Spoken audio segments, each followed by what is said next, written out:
All right. Hi, everyone. Today, Carrie and I are here with you to go through our next installment of our Nextech CSBytes. Today, Carrie is going to share with us some activities and sample lesson plans that you can use to prep your kids for computer science or using computer science in preparation for winter break. So that includes both activities leading up to winter break when, no actual new content is ever being taught in your classroom the day before everyone is going to warm places or excited for presents and 2 weeks off. And then also 4 things that you can give your students during winter break. So, Carrie, I'm going to hand it off to you. All right, thanks, Jenna. So for these activities, as Jenna said, we have activities to use in the time between finals, assemblies, or if you have to, if you've closed your grade book, but you still have some time in the classroom, you could use these as quick time fillers to engage your students in computer science, looking forward to the winter break with this theme. You can also use them as some formative assessments to follow up previous knowledge that you've given them, and then you're going to just do this as fun assessment check-ins throughout the December season leading into winter break. Or and then last but not least, if you've got some passionate kids who want to do some things over Christmas break, we've set you up with some activities for them as well. So lots of different implementation ideas, whether you have a time commitment of 15 minutes or the whole class period, or giving them to your students over the break. So all of these activities that you're going to see are winter or winter holiday themed. So they would be appropriate for December, and even some of them in January where there's a snow season coming. So you have some snow themed activities to do as well. So as we dive in, this CSByte is for K-12 activities meant for those grade bands. So you're going to see as we break down and look at each activity individually, we have listed what grade band this would be most appropriate for. So the first grade band one that we're going to look at today is an activity called Microbit Jingle Bells. So the original source of this activity is a project called Frere Jacques Loops, written by Microbit. So we've taken the idea of using the feature of playing notes with your Microbit, and we've just used a holiday song so that we play the jingle bells instead of Frere Jacques. So the original lesson is there if you want to take a look at how to implement this idea with other songs. Special note that the version 2 Microbit is the friendliest version of the Microbit to use with this activity. If you use version 1, you would have to do some external speaker hookup. It's not hard. It requires your alligator clips and maybe a headphone jack or anything with that universal headphone jack like port to it, so that you would then clip the alligator clips to it. And you'll actually see a screen like shot of that when you're coding in the make code. The simulation shows you how to set that up because it's defaulted to version 1. But version 2 has the built-in speaker as an output so that you can play your song directly through the Microbit. So anytime, if you want to use this activity, the suggested time frame or integration is after your students have some basic knowledge of a Microbit. That could be just one lesson, and that's okay. But as long as they're familiar with the basic features, the platform of MakeCode, so that they can drag and drop the blocks accordingly.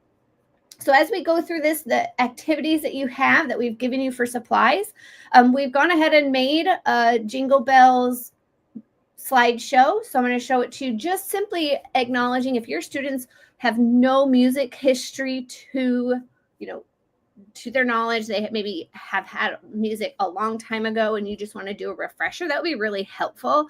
So understanding the blocks of code and how the code works in 4 beats, 2 beats, 1 beats, half a beat. But what does the note mean? So if you're going to take a sheet music as your activity, in this case, we have the sheet music printable, a simple version. So if you're going to Google something else, or you want your band students to do one of their songs, you're looking for the simplified version of their song, preferably in piano, because that's what the icon in MakeCode is. It's a piano. So when you're looking at sheet music options, you want to find a simplified piano version. And then these notes, when the students see this whole note, they would code 4 beats. So that's what this slide is going through. And just a quick, this is showing them the scale. So as they're looking at sheet music and trying to find what code it is. And then this is actually the code that you would get when you expand and make code. So you're going to select play tone. And initially it just says 0 hertz, but when you click on it, it expands to this little keyboard. So from there, you would pick the specific letter. And if they don't know the letter on the keyboard, don't worry. The keyboard then we have an expanded version of what notes correspond to what key, so that you can see that as well. So we've given you that just history of helping your students understand. And then we've given the simplified version of Jingle Bells. This Jingle Bell version uses only the middle keys. So there's no higher or low, and that's what makes it really simple for students. They don't have to worry about the far left or far right hand side of the keyboard. They're just sticking with the middle areas. So and that looks like this. So this first letter going through a mini lesson is an E. So here is an E, and we find that in the middle of the keyboard corresponding to where the green is. So that's how it would look on a keyboard. And these go through a couple of the lines to help you figure out what the first couple verses are before you turn your students loose to code. Now with this, we have also, as I go back to the lesson, we've given you that printable, we've linked to the code, but we've also given you a completed exemplar of what an answer would be. So I played around, I guess I have an extra beat off of there, but when you look at, I've done when A is pressed, here is the whole song. Now you'll notice you could make it simpler, and you could make this simpler by adding some repeats, but that actually ended up making it more complicated in certain areas when the beats changed. So you would end up having just as many repeats in here, but this is the whole entire song. I'm still scrolling down, and if we press play, which I'll do really quick, when A is pressed, it'll play our song. So I'm going to give you just a second.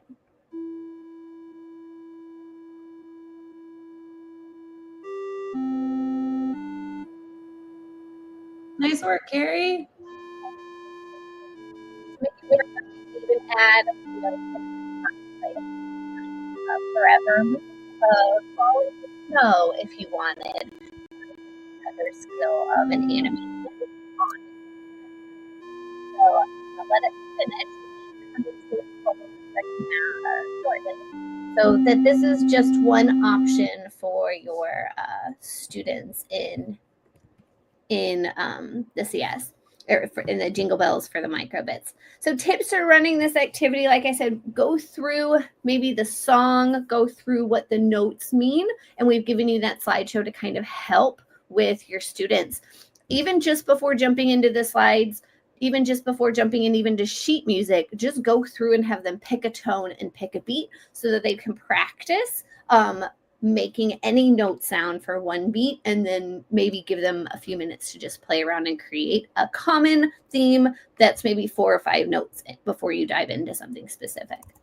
Other ways to differentiate and extend this opportunity, you might be surprised at how many music smart students you have in your class, or band students that you have that can really have an opportunity to shine. You could have them do another Christmas song or holiday song as button B. You could have the band students do a piece of band music that they've been working on. You could have each student code a different portion of the song and then synchronize the playing with a small group of students. So if one song is too long, you can have groups of 4 and they each take a line of the song and then kind of have their own mini performance. You could do a student performance or a kind of a deck the hallways where your class, it has different songs that they have programmed, and then you are caroling with your microbits throughout your school by playing the different songs for other students. So we've got all of the screenshots for you. Any questions, Jenna? Yeah.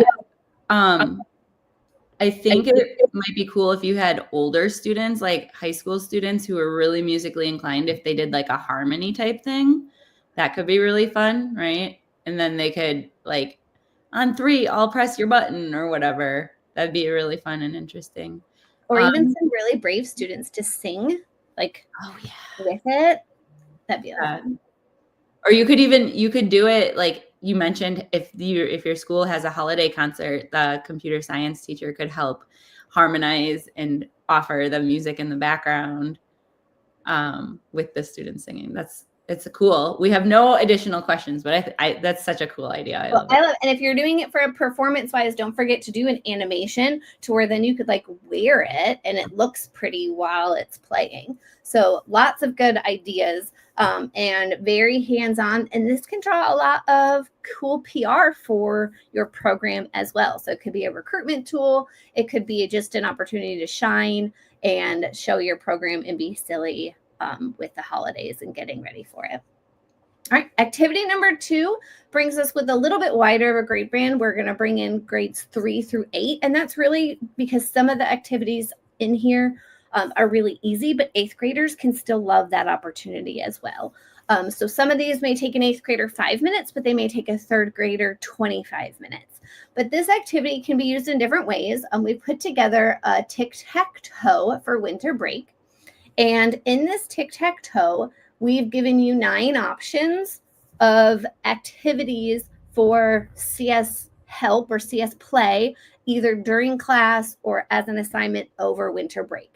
And you can choose really, it says 3 activities for a tic-tac-toe win. You can decide with your class, do you want it to be diagonal? Do you want it to be any direction and make those rules? Or you can actually make it harder if you want your students to accomplish all of them. So, or a competition of who makes it first. So this can be used in a lot of different ways depending on the scaffolding you want to do in your classroom. So the different activities are all listed here. They're all linked, and it kind of gives you an image of what each one might be about. So that your students will practice coding in different platforms. They'll practice on Scratch. They'll practice with a Grinch hour of code. And they'll also do some code.org and some really easy drag and drop lower class periods. So let's take a look again at what some of these activities are. So we've given you the printable. Santa Tracker is it's a Google platform. In your exemplars and examples, we've given you lots of different ideas on how to use them. And then different extension opportunities. So just a quick go through of some of these activities. I'm going to come back to the printable so I can click on it. And I am going to click on the Grinch. And so for the Grinch, this hour of code actually came out with a Grinch movie and has stuck around because it's so cute, of getting the remote abduction drone, which is RAD, in the right direction. So here you've got 20 bubbles of controlling this drone because the Grinch's tech has increased, and you're just trying to let the Grinch have another way of stealing some presents. So the kids will go through it. They'll get a congratulations from the Grinch, and they'll move through his activities. Another one, Santa Tracker, is put on by code.org. It's an activity that has it's a platform that has a ton of different holiday themed activities on it. We've given you the answer key. This starts out really easy of just practicing students oops, I'm not sharing my screen anymore. Sorry.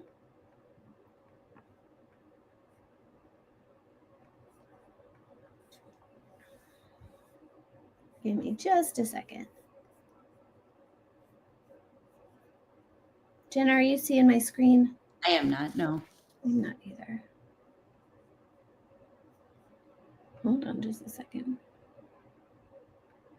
Try one more time.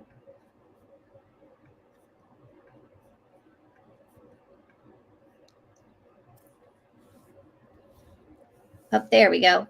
So in these challenges, like I said, they start out where a student, very easy grade level, could go through and just snap some of these blocks together. And then they start getting the significance here is now we're back to like we were with the Grinch, where we're coding the direction. So they learned how to snap together the blocks in those first couple ones. And now we are trying to get Santa to the present. So we're going to add another block with go north 2 blocks, and it's going to get a little bit harder each time, just like the drone trying to steal the Grinches. So there's several lessons for this one. And as we go back I'm going to skip ahead to like speed sketch would be another one. And this is again put on by the Google Santa Tracker. And so this is kind of like Quick Draw. If you're familiar with Quick Draw, you are using machine learning to draw a picture. So it's asking you to draw a sweater, and then you keep going on like that. So the students in some of these will have options to play, options to create. Here is another one, which is just a set of instructions to make an interactive holiday card. So using the Scratch platform. So lots of different options here. If you want to look even further into the Santa Tracker, we've given you some of the lists of the Santa Tracker activities later on. So we'll talk about that as well. But in each, in the exemplars and examples, you have materials that will help you. Google has some lesson plans with the activities for Santa Tracker. So if we take a look at what they say, the first one where we are snapping together, they say it's grades K2, but I think it gets significantly harder as you start getting degrees and shapes in there. So I disagree a little bit with their saying that this is K2, but they give you 5 pages of lessons and instructions to help you with your information there. So we've given that same thing. We've given the Santa Tracker lesson for the Code Boogie as well, which is another one here. But like I said, you can give this to students for elective play, or you can do this in class, maybe as a bell ringer each day and count it for 5 days. They have to do 5 things. However you want to implement it, this is just a fun page of some vetted holiday themed activities. Any questions, Jenna? Nope. That's awesome. That's a lot of fun. I know students really enjoy the challenge of trying to complete the tic-tac-toe within the activities. So that's a lot of fun. And then I love just the generalized, like if teachers really like it, but they want to swap out a few with activities that they want to make sure their students do. That's really fun as well. So nice work. Awesome. All right, we're going to keep plugging right along. This next activity is called an autonomous snowplow system. So in this one, they are going to have some writing to do so that they can think about the application of Teachable Machine. So we have been using Teachable Machine in several of our activities now for about a year and a half. But we want to go beyond just using it, and we want the students to think of the application of this as a tool, and so how it would work in the real world.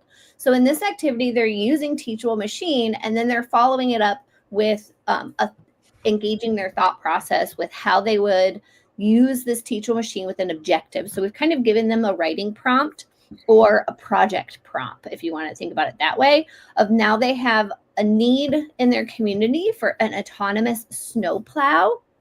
But so what would the Teachable Machine need to know differently in order to train a model? And then how would they make sure that that's efficient? And is it more reliable? Is it safer? And think through this with your students. So we've given you a lesson plan. We've given you a Teachable Machine. We've even given you the Indiana driver's manual. And in that manual, it has all of the signs that a snowplow would come across if it's driving on the road.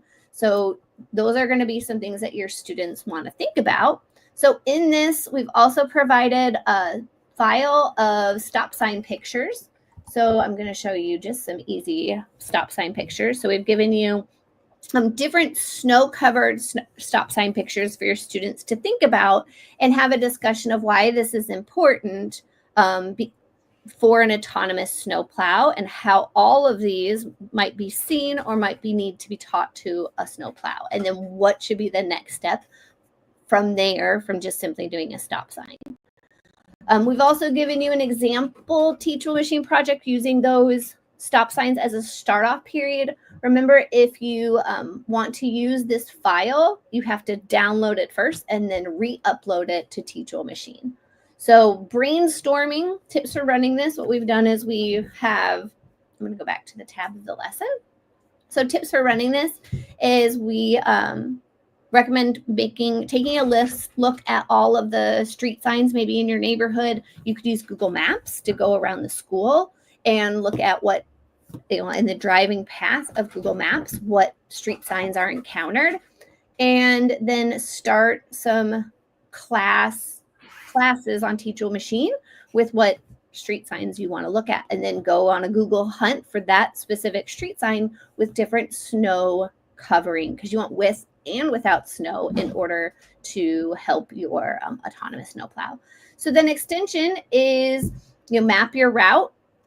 Use image editing. So maybe you have a difficult time coming across different snowy pictures. So if you've got an image editor, you can edit some of the snow on there. And then this is a fun part where you can write a persuasive letter to your mayor arguing for the integration of autonomous snowplows. Maybe it's not safe for people to be on the roads. So let's put this out so we can keep people, the worker who would normally drive the snowplow still has to drive to work to get in the snowplow. And so that would save them the risk in their job. So different ideas can come across this, and you are teaching several standards during this activity. So we've included in this activity, since we've, earlier activities may or may not have reached the 8th grade band. And once we hit the 8th grade band in some of them, we go ahead and give the NLPS or the 465, the new course for 8th grade, as a potential to have it on here as well. So you'll see those standards as well. Any questions, Jenna? Yeah, so if a teacher hasn't ever used Google's Teachable Machine before, what is it actually, and how is it working? Great question. So I'll actually open up Teachable Machine.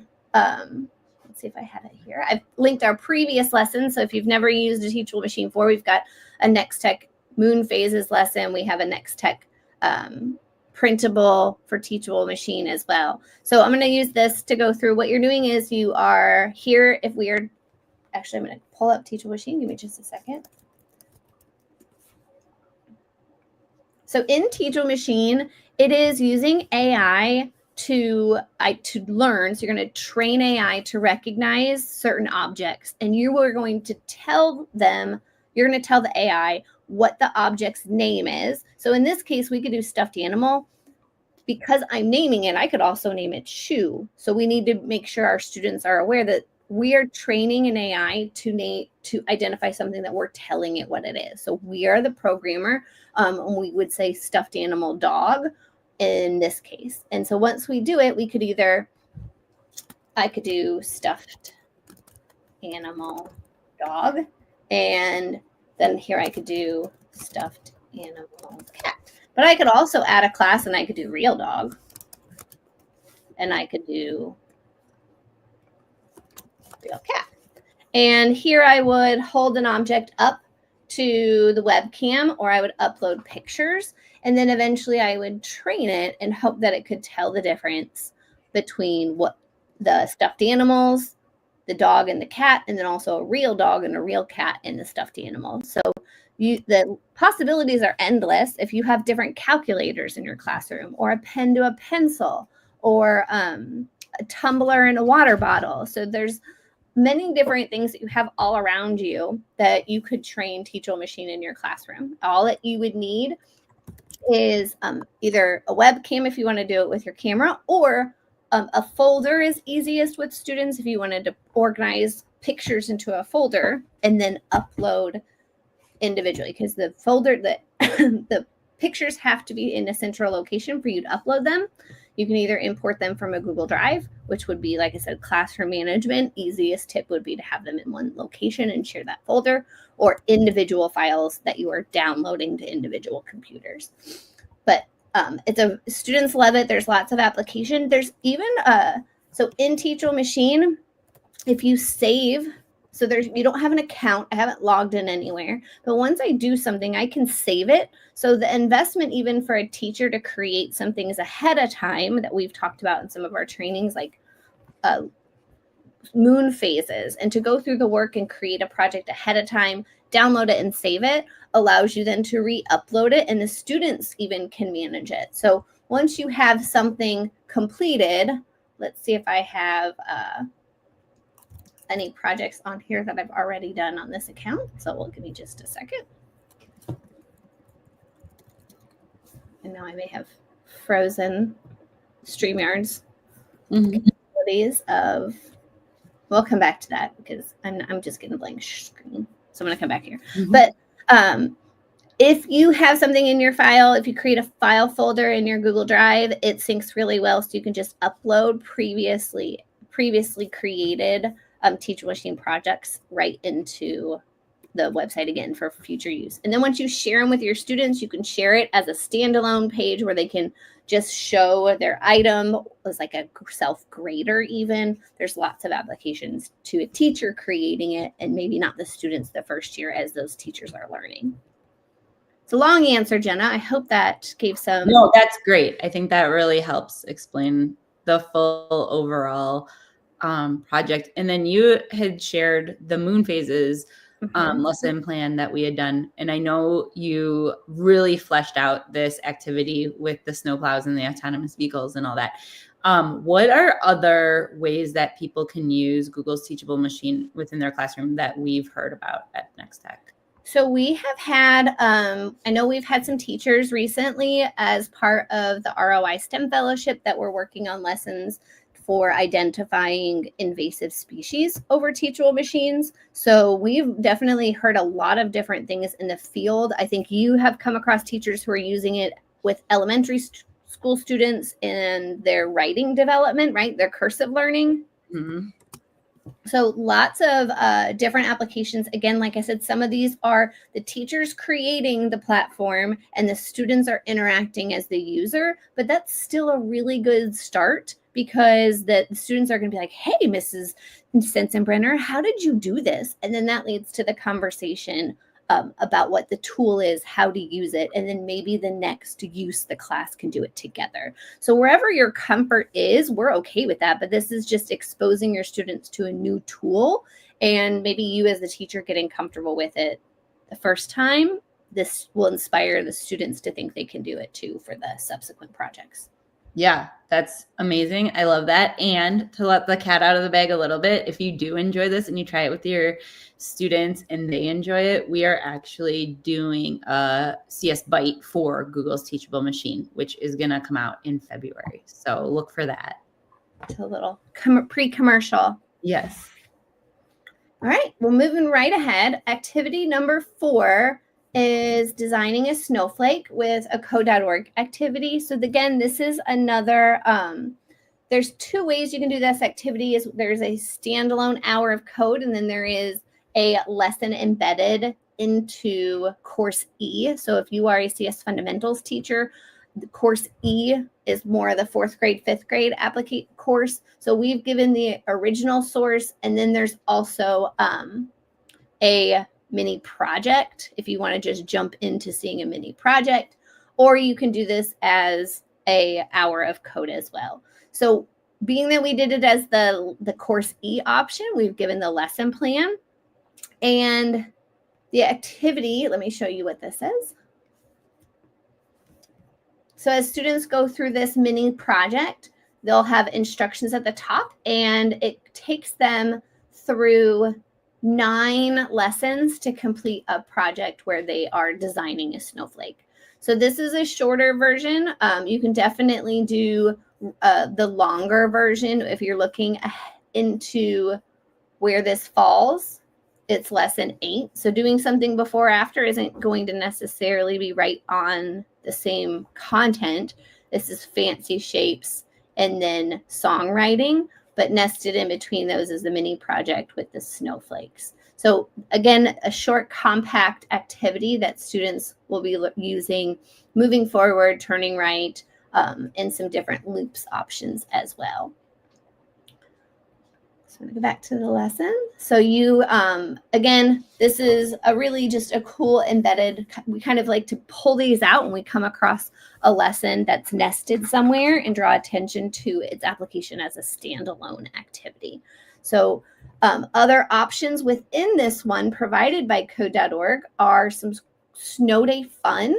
So this came from code.org, and in this particular lesson is some math and ELA activities. They've given you some Google Slides on how to make this a more snow day fun, and help her explore the different snowflake patterns. So it gives you instructions using those slides. You're going to talk about geometry and symmetry and different angles and degrees so that you can go further into the content area and making sure you're on track with some of the language. So if you are a math teacher and you want to pull out just this one, it's given you the snow day slides. So I'm going to pull up those. So that you can talk about the geometry, what it is, symmetry, what's that, and help students learn about angles and degrees and the different, what a line of symmetry is, so that you can give different challenges to your students as they make the different snowflake shapes.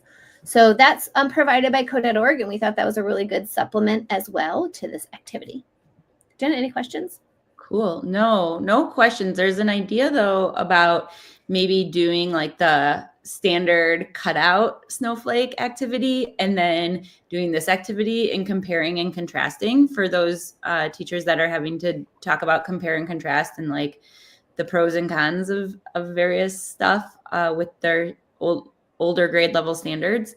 So I thought that was a cool idea that came across here.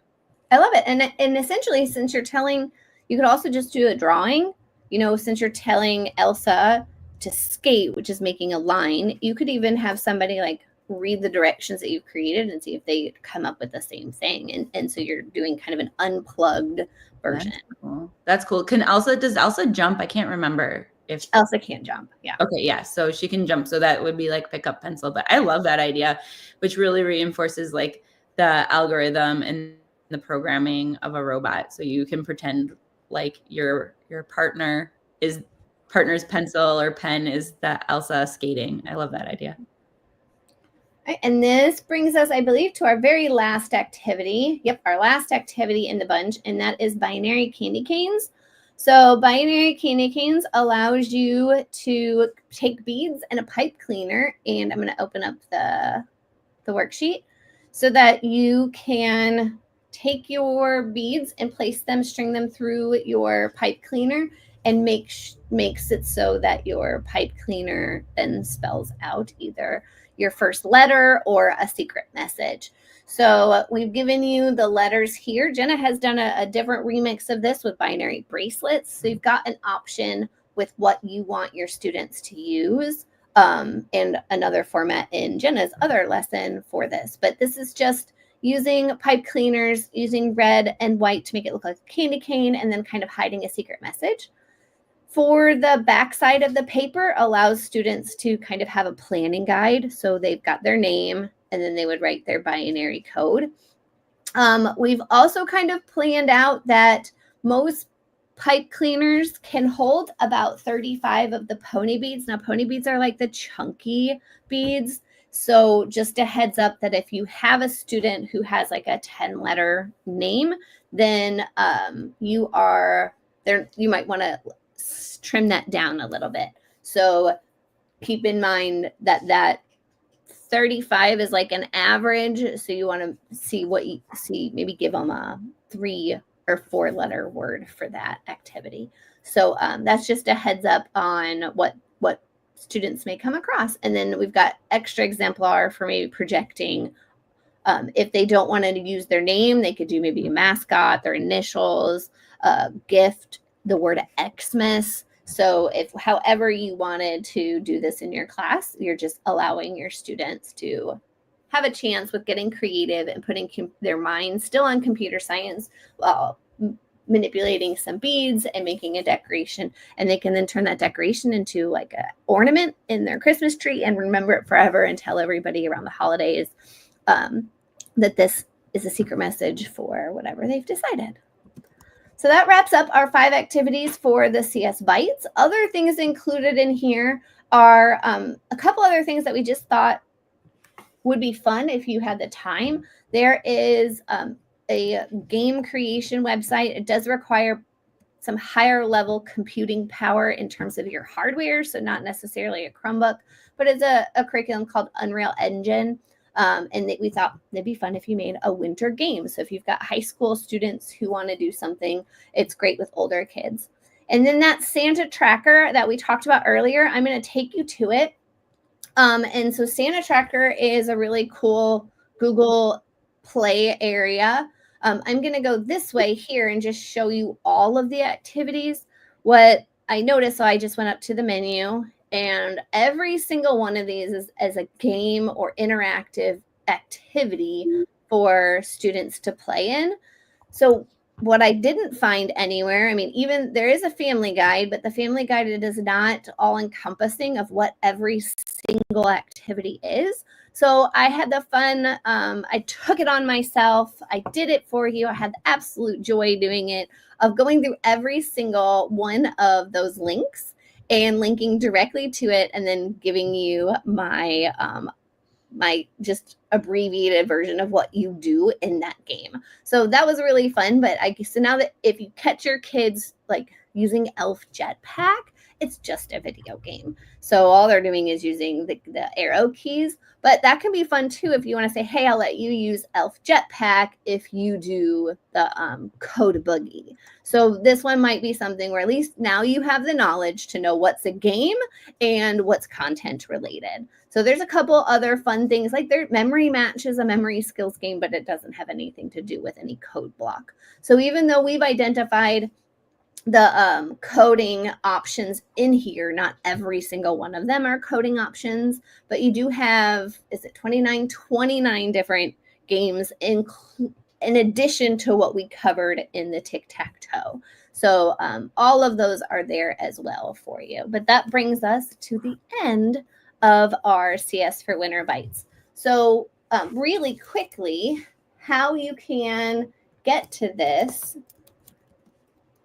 is, I'm going to show you in just a second. Well, Carrie, while you're grabbing that, thank you so much for going through all of the Santa tracker stuff. I know that you went down a huge rabbit hole seeing which ones were good for the classroom, being able to throw them into that tic-tac-toe for us. But we really appreciate that. So thank you. You're very welcome. It was a fun day. So how you can find out about this is going to nextech.org. In the educator menu, there is a page called CSBytes. And in the CSBytes, you will not only have access to this particular CSByte, but see what's coming and what we've already done. So when you click on CSBytes for winter break, it will tell you like what the target audience is, how to use it that we talked about, and then a quick summary of all of the activity. And then in order to get the resource, we ask you to just fill out a brief survey and the resource will be released to you. So all of those will be individually described. So here is, I said, so when you're on the CS for winter break, after you've clicked it, every CS Byte will eventually have their own page as we build them out throughout the next couple of months. And then you just simply click, fill out what you want the resource, and then boom, it pops up and you will have access to it. But it gives you a little preview of what the bundle is. So that's awesome. Thank you so much, Carrie. And also, I did want to voice over, if you have students who are frustrated that they can only put 4 letters on their Candy King pipe cleaner, this summer we did an iteration of binary bracelets, Taylor Swift style. And so now that Taylor Swift has gotten really popular, they actually have a ton of those thin clay beads that would allow students to basically put a whole lot of letters on. And those are the really thin, like disc ones, right? Yeah, I looked it up and they're called clay beads. So if you look for clay beads, the pony beads are those thick ones that are really great for like textile learning for like K1, like those younger grades. And then those clay beads are now widely available, which they had not been probably 5 years ago. So that's awesome. Yeah, so that's an alternative if your students are wanting more than just, their first, middle, and last initial or something like that. So I will add that to the instructions. Thanks, Jenna. Yeah, no problem. All right, everyone, this wraps us up. We will be back with another installment of our CS Bytes, so be sure to check it out. All right. Have a great day, everyone.